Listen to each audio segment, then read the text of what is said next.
ஒன்றிய அரசு தமிழ்நாட்டுக்கு கல்வித்துறையில் கொடுக்க வேண்டிய நிதியை கொடுக்க மறுக்கிறது. தொடர்ந்து நாடாளுமன்றத்திலே நாங்கள் போராடி கொண்டிருக்கிறோம்.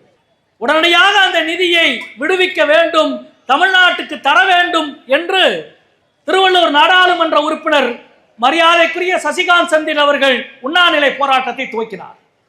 இந்தியா கூட்டணியில் இருக்கிற எல்லா கட்சி தலைவர்களும் போய் அவரை பார்த்து அவரது உரிமைக்கு கோரிக்கைக்கு தங்களது உடன்பாட்டை சொல்லி, ஆனால் அதே நேரத்தில் அவரது உடல்நிலை சார்ந்த அக்கறையும் வெளிப்படுத்தி போராட்டத்தை முடித்துக் கொள்ளுங்கள் என்று கேட்டு அவரும் அதற்கெல்லாம் செவிசாய்த்து தன் போராட்டத்தை முடித்துக் கொண்டார்.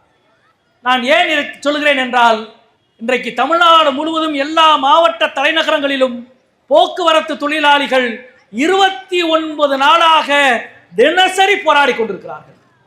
29 நாளாக. நாளைக்கு 30வது நாள். ஒன்றிய அரசிடமிருந்து மாநிலத்தின் உரிமையை பேசுகிற பொழுது கரங்கோர்த்து நிற்கிற கைகள், மாநில அரசிடமிருந்து தொழிலாளிகள் உரிமையை கேட்கிற பொழுது கண்டுகொள்ளாமல் இருப்பது எந்த வகை நியாயம் என்ற கேள்வியை இந்த மேடையிலே இருந்து தமிழக அரசிடம் நாங்கள் கேட்க விரும்புகிறோம். 29 நாளாக தொழிலாளிகள் மாவட்டம் தோறும் போராடி கொண்டிருக்கிறார்கள்.